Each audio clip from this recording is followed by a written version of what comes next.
Good evening and welcome back. It is week 13, lucky 13, our first session for the week.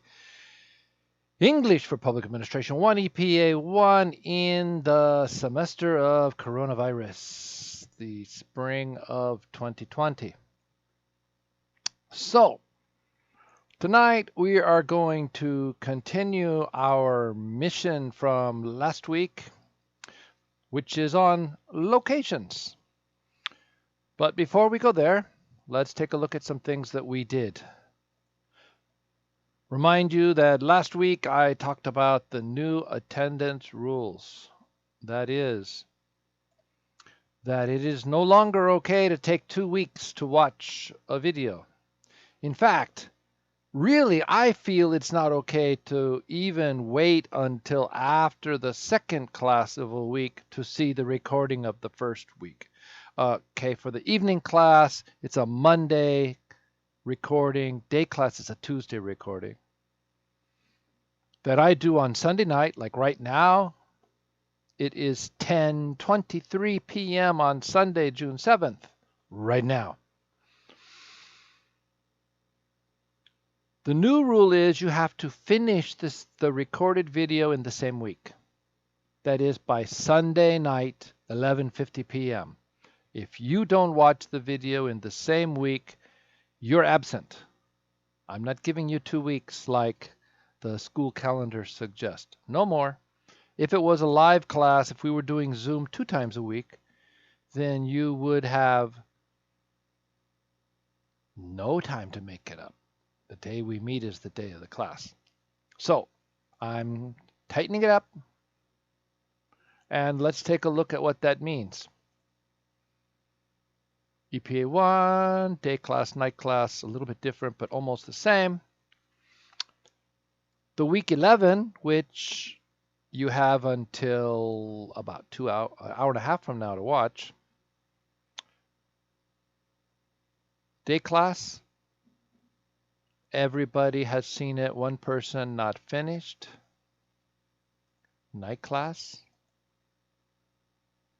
everybody has seen it. Good job.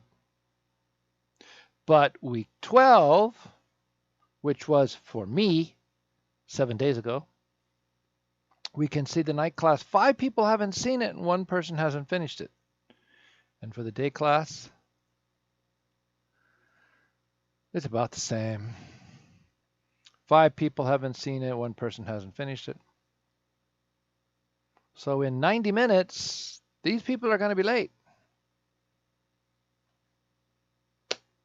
I told you. All right.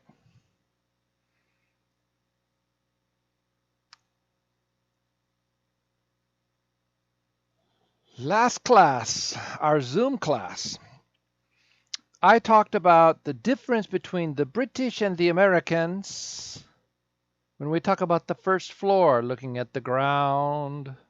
The UK talks about ground level and first floor is first floor up from the ground. In US, first floor could be called ground floor also, but the second floor is 1 story up from ground or first. Okay, so there's a difference.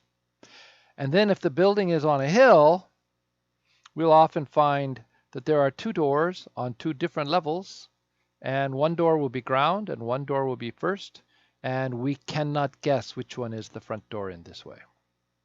All right, that's a really quick review of the idea of floors. Now, you had homework. Almost everybody did it in both classes, so that's good. And almost everybody completed the homework appropriately.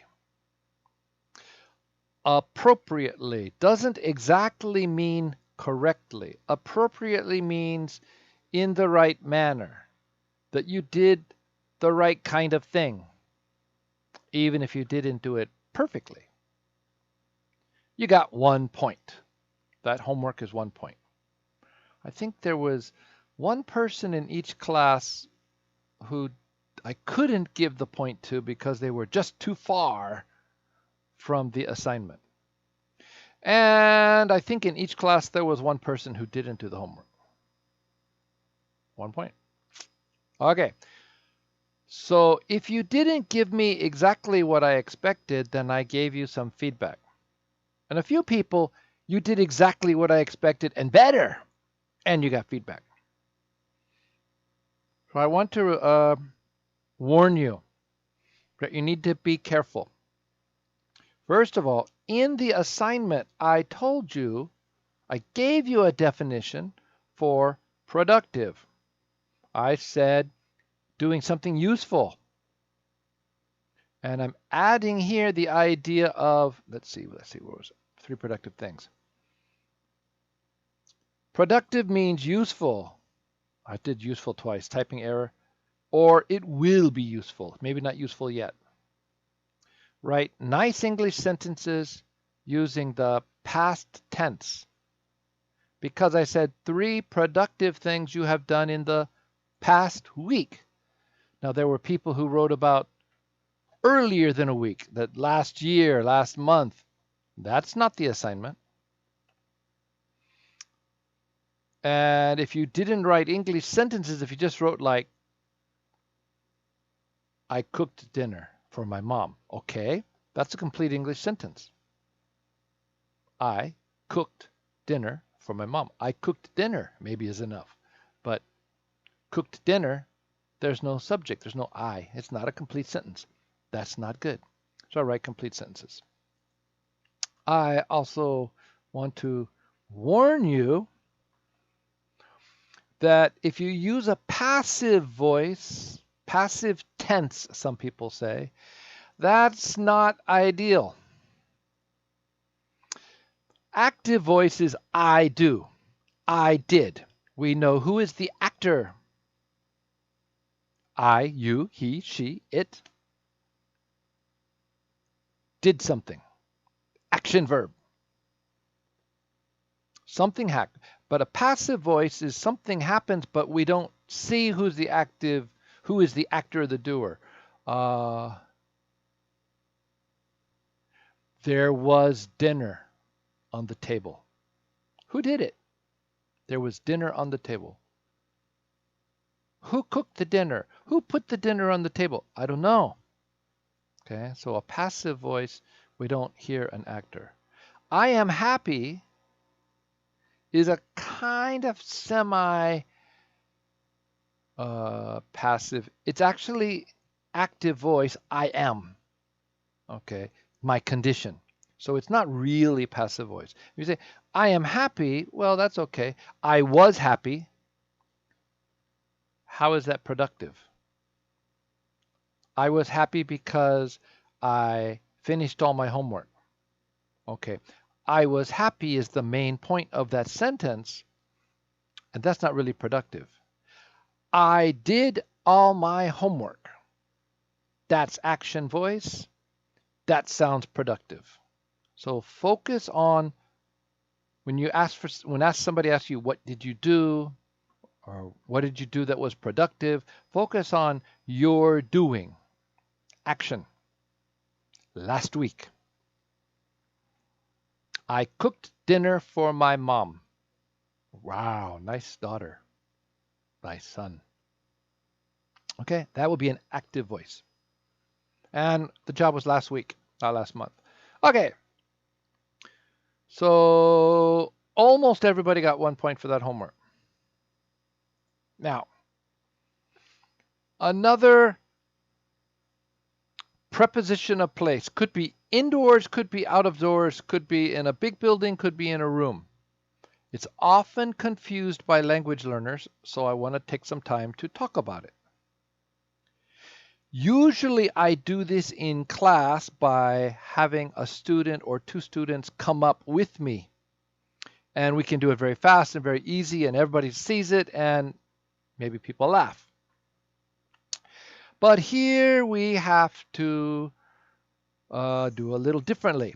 So the 2 key words here are across or across from and in front of.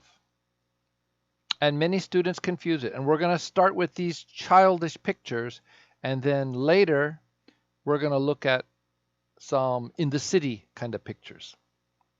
Okay, when we say across or across from, it sounds like there is something between A and B. Here's boy A, here's girl B, and there is some kind of a wall or something we can imagine between. That's where we get our across. In this case, the across is a table. Okay, he is across the table from her.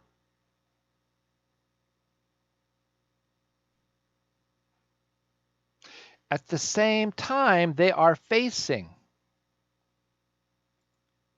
And facing means my face is looking at your face. And of course, your face is looking at my face. You're not looking at my back, you're looking at my face. Face to face, or we could even say front to front.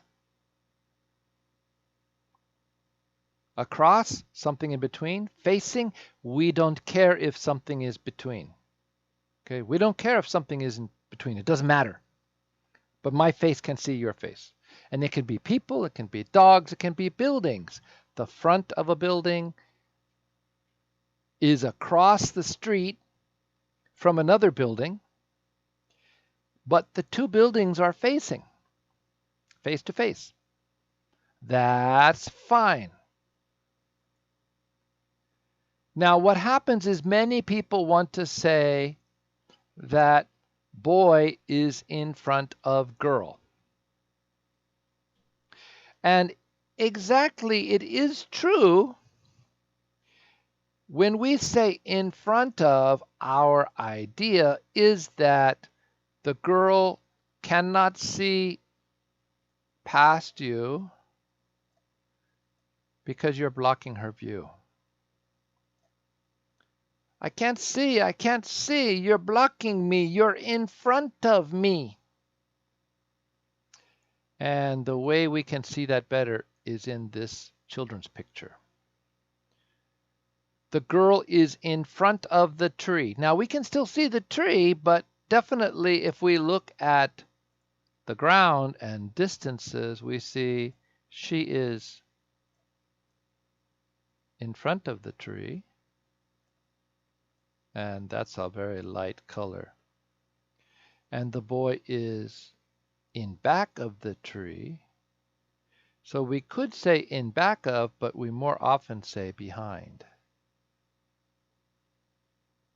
Okay, so I'm going to disable my text, go into the edit window, and go down a few lines.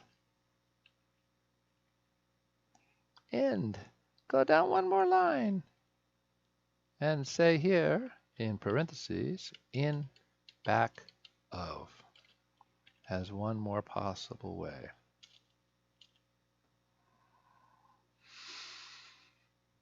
Okay? In front of, in back of, or behind. This boy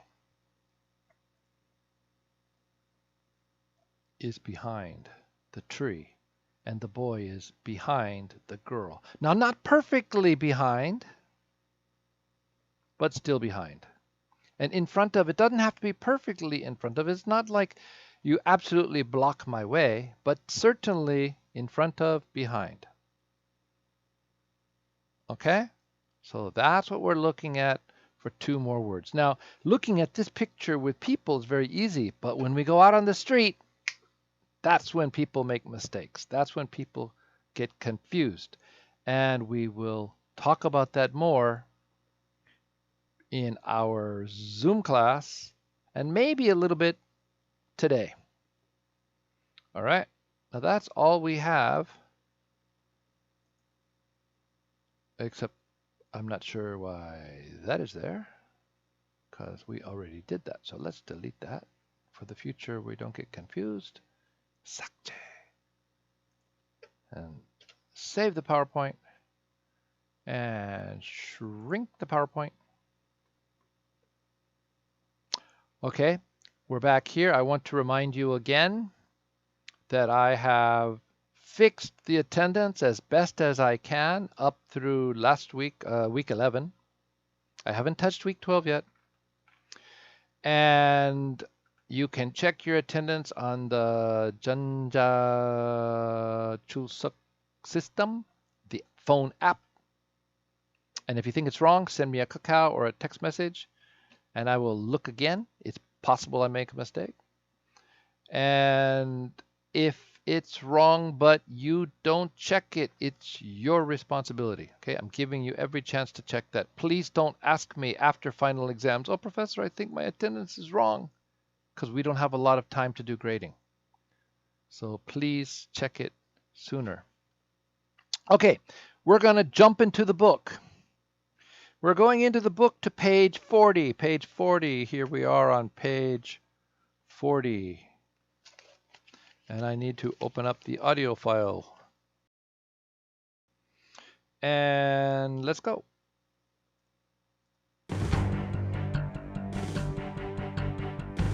Page 40, Business Connections. Listening.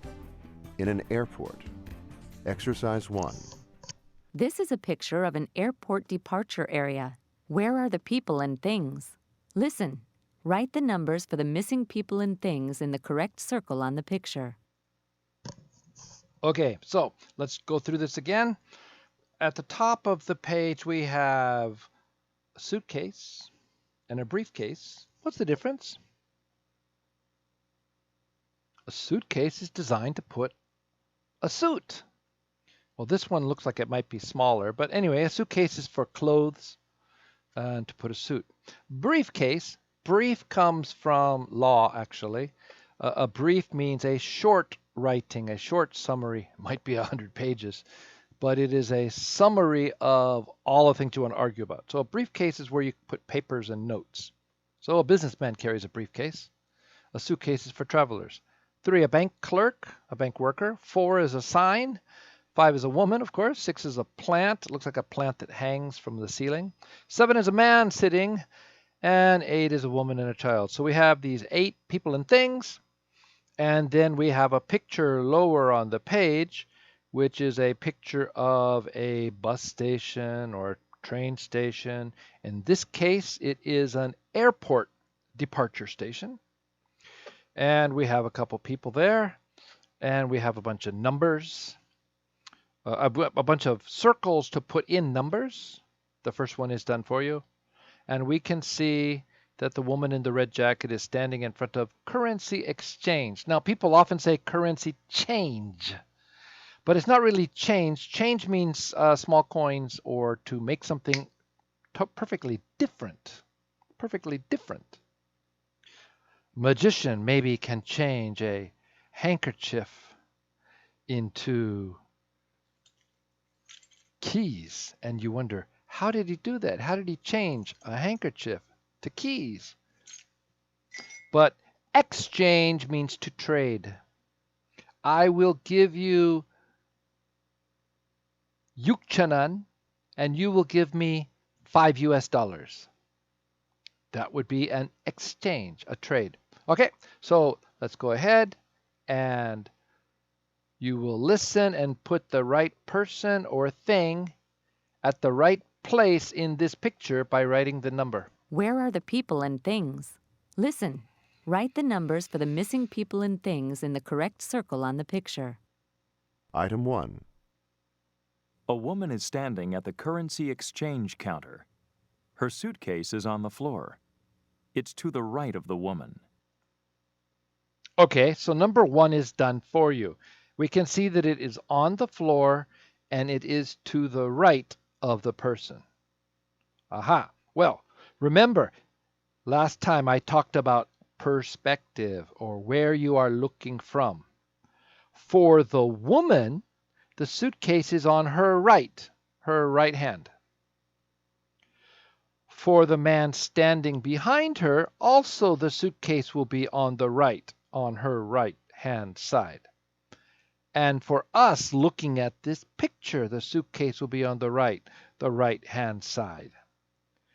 But if somebody were inside the currency exchange office, looking at the woman, facing the woman, then we would say the suitcase is on the left. Right now, I'm raising my right hand. It's on my right side. But in your picture, it looks like the left because your perspective, your view is the opposite of mine. Okay, so number one, on the floor, the suitcase is on the floor. Let's go. Item 2. The woman's briefcase is on the counter. It's to her left. Item 3. Do you know what is a counter? Kind of like a shelf, something higher. If you go to a bar, the bartender puts the drinks on the counter. And then if you're sitting at the counter, you drink from there. If you're sitting at a table, the waiter or waitress will pick up the drinks from the bar, from the counter, and bring them to you. Number 3.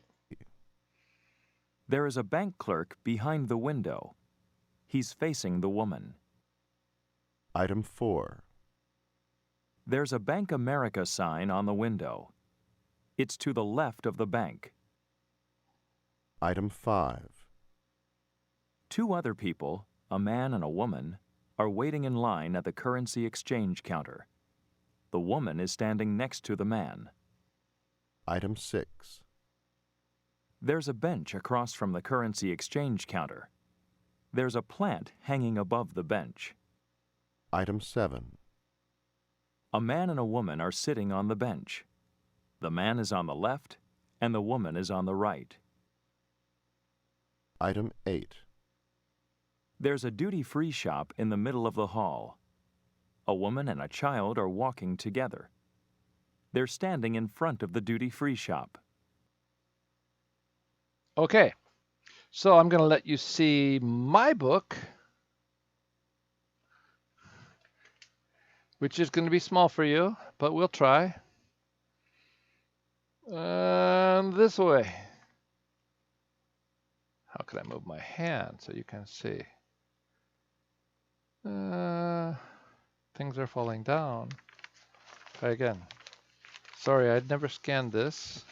And my book is 9 years old now? 8 years old now? Hard to see. All right. So if we take a look, we can see that the woman in the red top and the skirt standing at the currency exchange. Number 1 is on by her feet down at the bottom. Ooh, there. Number 2 is to her left. That's her briefcase. Number 3 is here. Number 3 is the bank clerk behind the glass facing the woman. Number 4 is the Bank America sign, and it is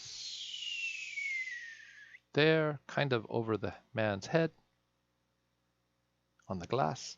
Number 5 is the woman standing next to the man. Number 6 is the plant. Whoops, the plant on the wall. Can we not see this?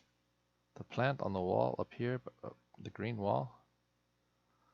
Number 7 is the man sitting on the bench to the left of the woman.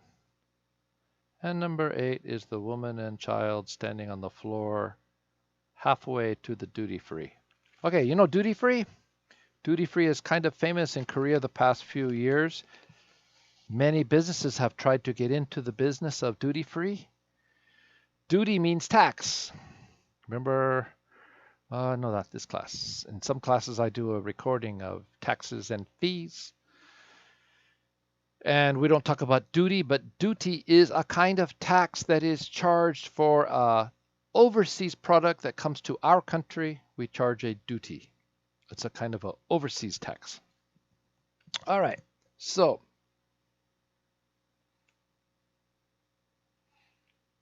when we hear the recording, we were given locations. The bottom number 2 is kind of weird. It says listen again.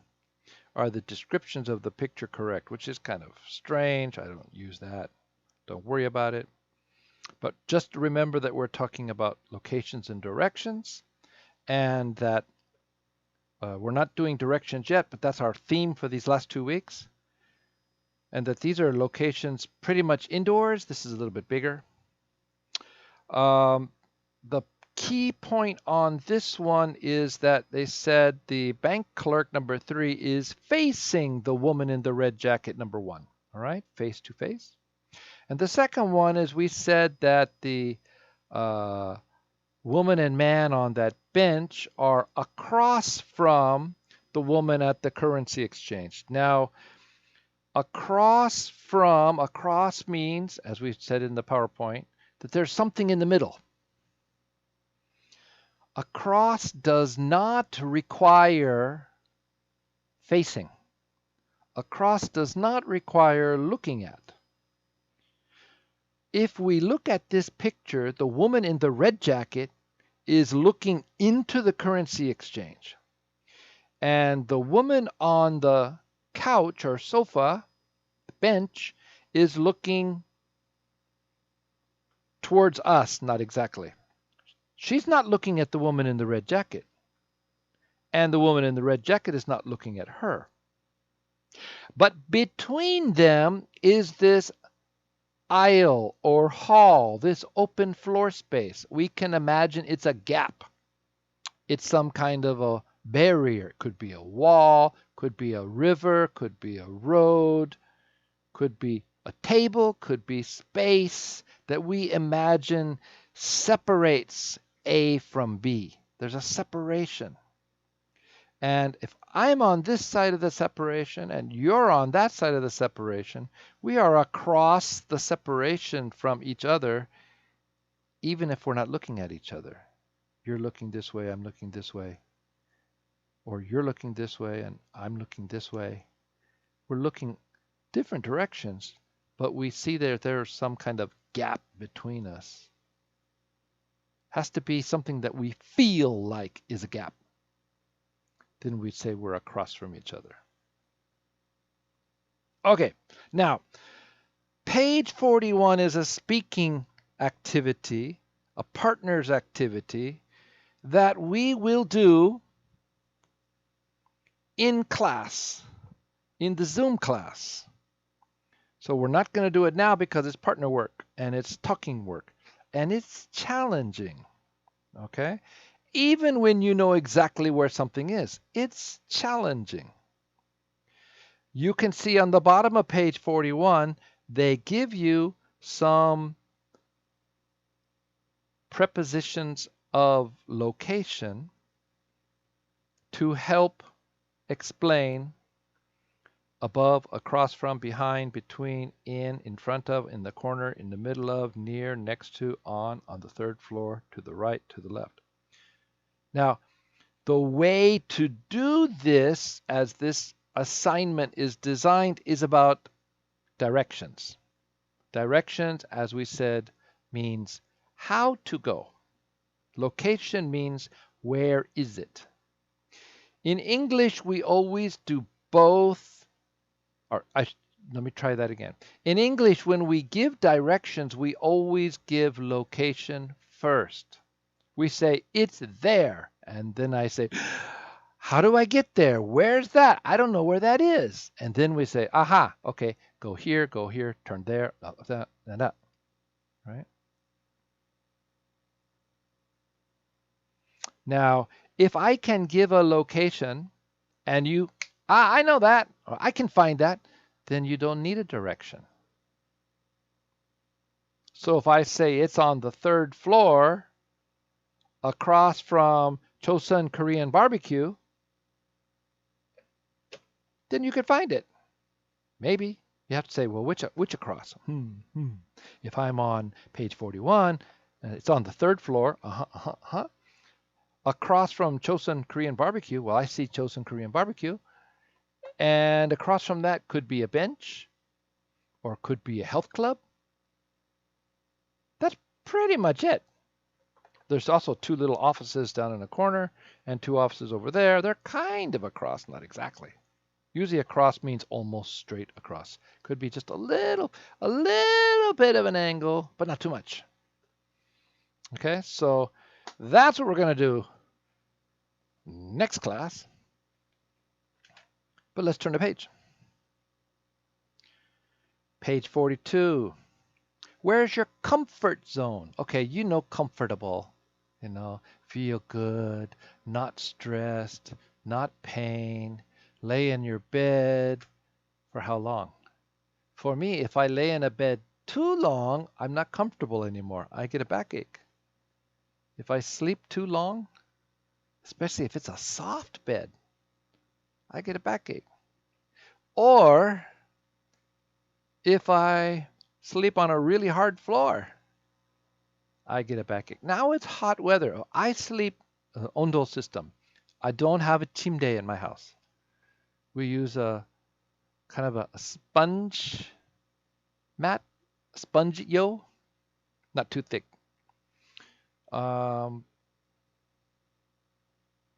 If I sleep in a soft bed, like in a hotel, 1 night, 2 nights, probably I'm okay. 3 nights, oh, I start to hurt. Even in my mom's house, my bed, I had a bed, American style, had a bed, but it was a very, very hard bed. Not a dol chimje, not quite that hard. But the sponge had the mattress was spongy, but not too soft and not too thick. And then we had a solid wood underneath it, not springs. Because if I sleep on springs for 3 nights, then I get a backache. And nowadays it's really hot, so often I will sleep with my head and upper body on our spongio, but my hips are on the spongio, but then I bend my body and my legs are on the wood floor. We have wood floor because it's much cooler in the hot weather. All right, now you know more about me. So your comfort zone is the area that you feel comfortable. Now, your comfort zone could be your bedroom, but here we don't really mean a place. Here we mean space, gap, how wide, how close together. So I'm going to read it. You're going to read it with me. And then the topic, which is a very good cross-culture topic, can be on your final test. Where is your comfort zone? Where we sit, or how close we stand to other people when we talk, can be very different from one culture to another. This is because people have different comfort zones. Now, I usually explain this in class using more students. It's very easy. But in this case, it's less easy. I decided I'm not going to use pictures. We're going to try to do it with words. American people usually like to sit across from each other. Across the table, face to face. They also have a lot of eye contact, my eyes to your eyes, when speaking. Many Japanese, on the other hand, prefer to sit next to each other, but with less eye contact than Americans. Comfortable talking space for Latin Americans is about 1.5 feet away from the other person.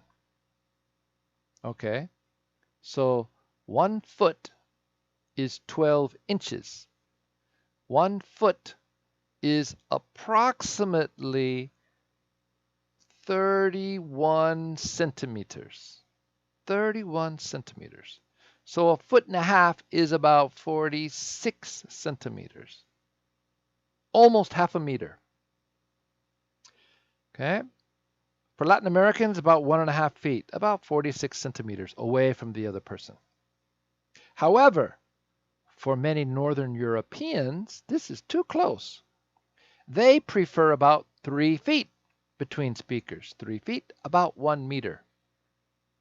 That means maybe more than your arm length from your front of your chest to the tip of your finger.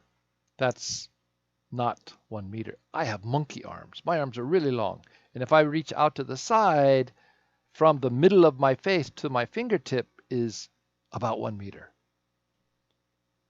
But to my front, it's less than a meter. And for you, it's certainly less than 1 meter. So Northern Europeans prefer something close to one whole arm length to the other person's face. From my arm, my fingers, if my fingers are touching your lips, maybe it's a little close.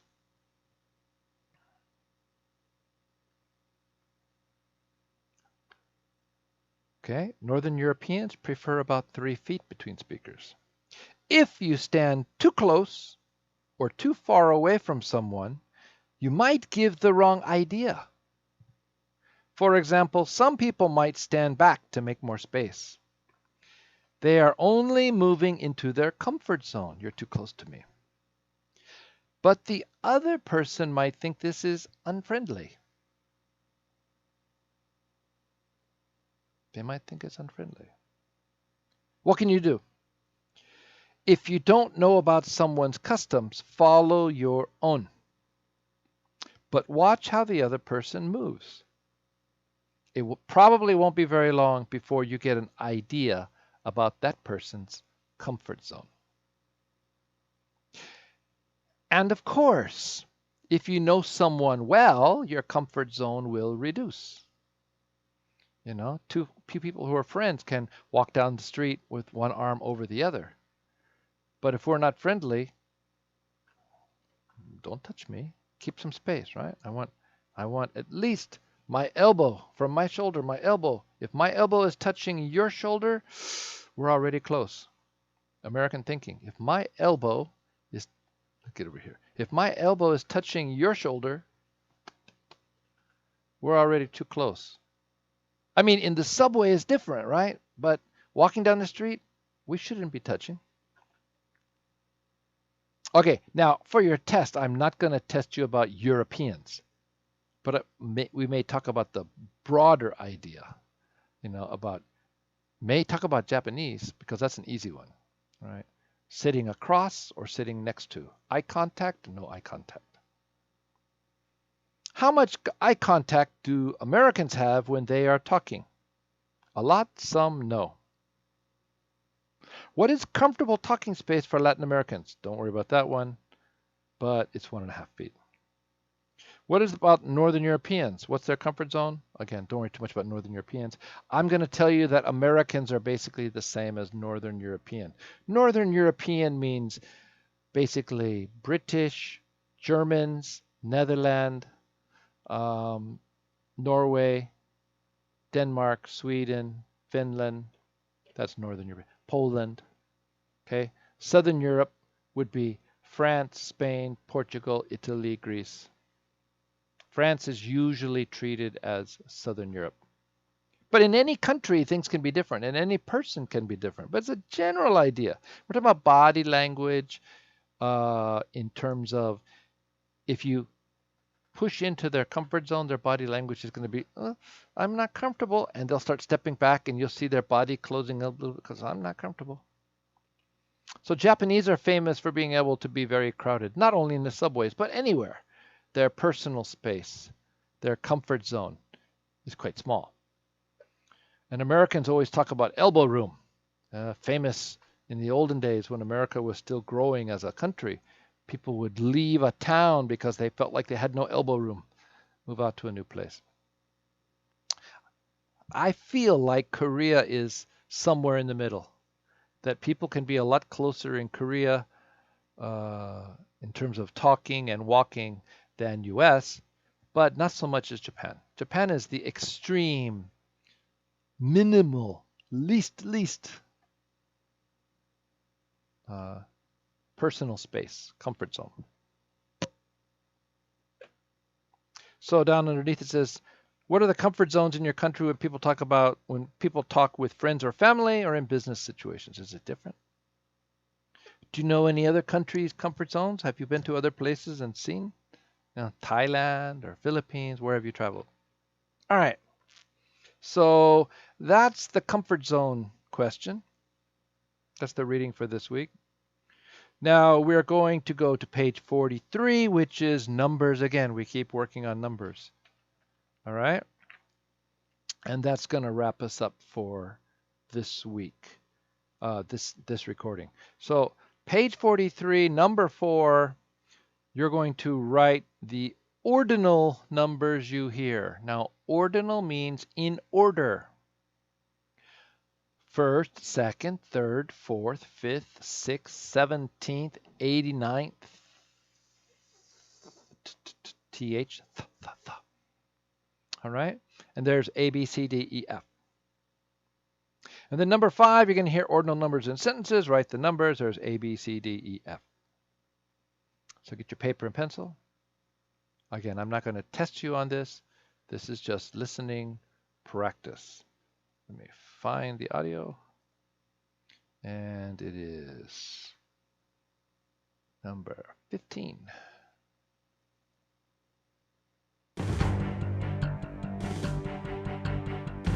Page 43. Numbers. Exercise 4. Listen. On a piece of paper, write the ordinal numbers you hear. A, fifth. Did you get that? It's hard. A, fifth. 5, F-I-F-T-H, fifth. Or the number 5 and a T-H, fifth. And you may know that traditionally in the US and UK, we sold strong alcohol, whiskey and such, as a fifth of a gallon, which is a little bit less than a liter. Nowadays, we often sell 750 milliliters, 750 milli, but that's not quite a fifth either. So it's kind of a number. If I remember, it's maybe closer to 800. But anyway, 750 milliliter is something close to a fifth. But that's an old measurement, and we don't hear about it too much anymore. A, fifth. B, sixth. Okay. Sixth. S-I-X-T-H. And both of these are difficult to say because you have to go from 5, F, and then quickly stick out your tongue. Remember, in English, TH is, you can see my tongue. If I put my finger on my lips, tastes salty, right? I can taste my finger. Fifth, got my F going. Sorry, my mustache is long today. It's hard to see. Fifth,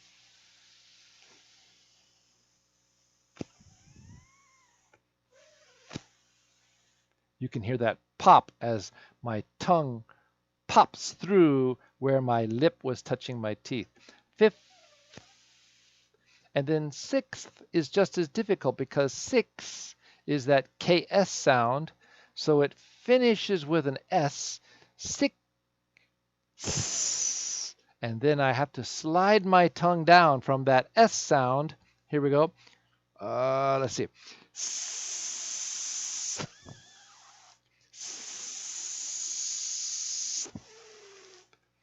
From the S sound where the tongue is up near the top of the mouth, near the back of the teeth, and then slide it down and slide it out really fast. Sixth, sixth, sixth.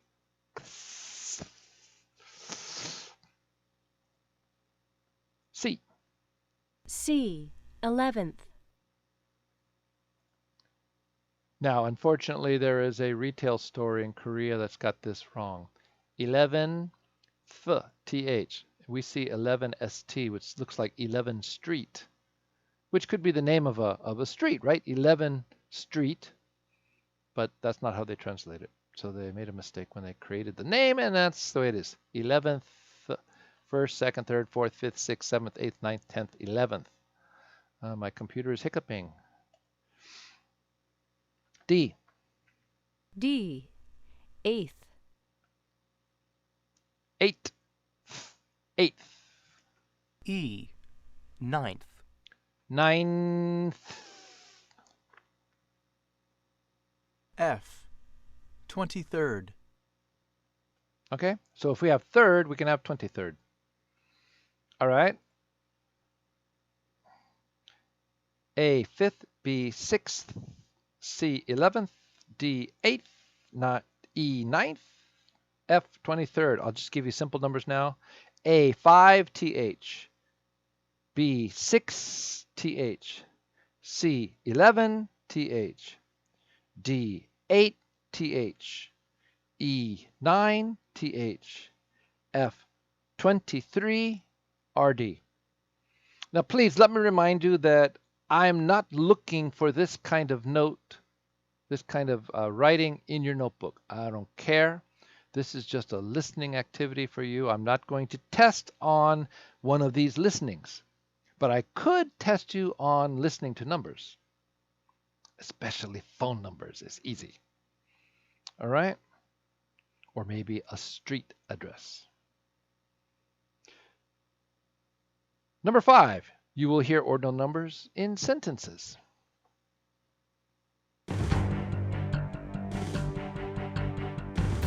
Page 43. Exercise 5. Listen. You will hear ordinal numbers in sentences. Write the numbers. A. The personnel office is on the 3rd floor. Third, 3, RD. B. We increased exports in the 4th quarter. 4, TH, 4th. C. The order arrived on October 21st. 2, 1, ST. D. There is a copy machine in the second office on the left. Second, 2, ND.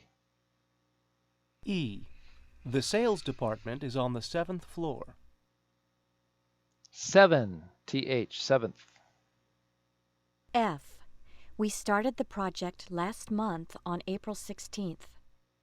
16th, 1, 6, TH. All right.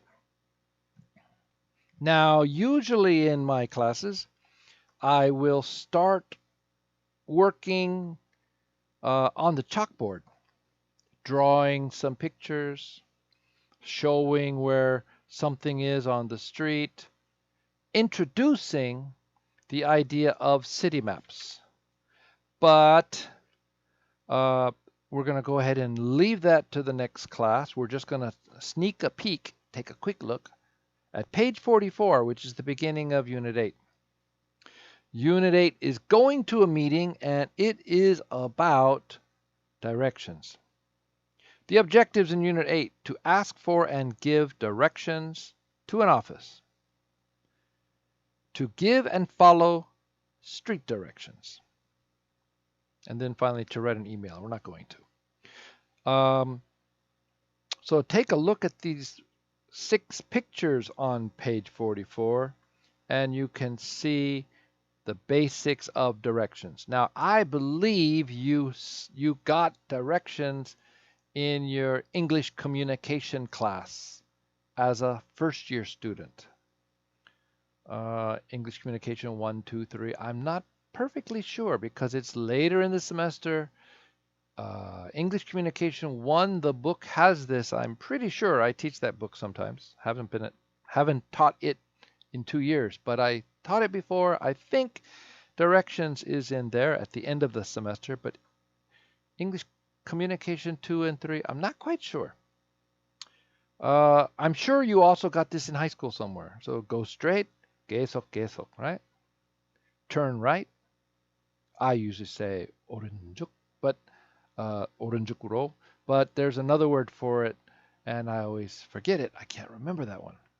And then turn left, 왼쪽으로, And C is a little more challenging.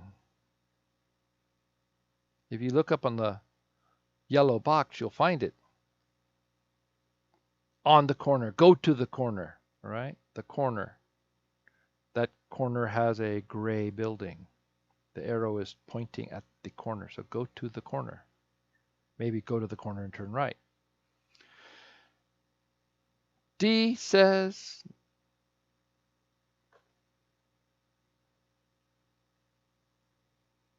can you see the words up at the top? Go past the bank. So there's the bank. Go a little bit more, and something will happen. It'll say the building is on the left, the building is right after the bank. Go past the bank and ask someone something.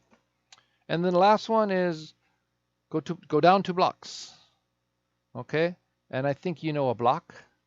Let's take a quick look at a block. Oh, I don't have a drawing pad here. Darn. Okay, a block is a square, like a children's block. So we can see in this picture there's a block. I'll be talking about blocks in a future class. But that's a basic introduction. It says go down 2 blocks. My introduction for today is go up and go down. Let's bring this over here. Let's close that. Go up and go down. Go up 2 blocks.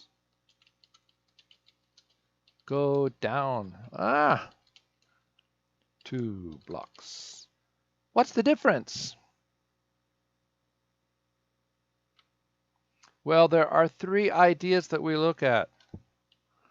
Idea number 1 is there is a hill, right? The road is not level. And so go up 2 blocks sounds like when you're walking, you're slowly going up, or maybe even very much going up, but you're going up the hill. And if you say go down 2 blocks, you're going down 2 blocks. Now, the place you're at might be almost level, but at some point it goes down, or some point it goes up. So idea number 1 is that there is a hill. Idea number 2,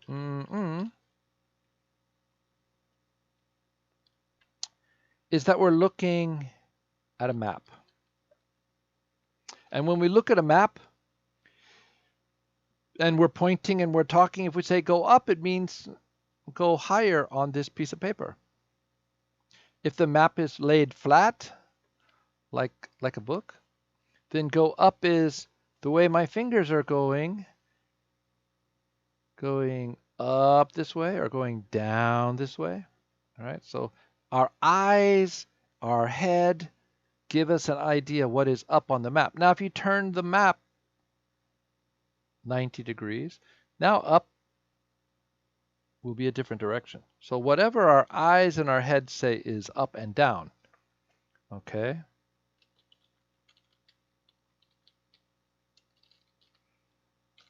And the third possible answer is that there is no difference. It's just talking. One person says go up 2 blocks, another person says go down 2 blocks. What's the difference? No difference. It's just what somebody is more comfortable saying. Now, I know you hate that answer. Korean is much more scientific in its speech, usually, mostly. But in this case, English sometimes just doesn't care. Up and down, left and right is all the same. Hate to do that to you, but that's the way it is. Okay, so that's our introduction. Now we may listen to the recording for page 44. I'm not sure.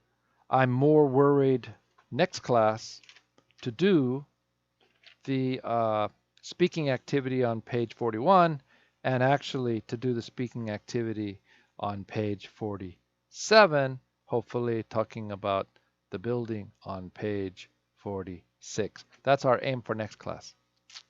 So that's all for tonight. I'll see you in Zoom. Thank you very much. Good night.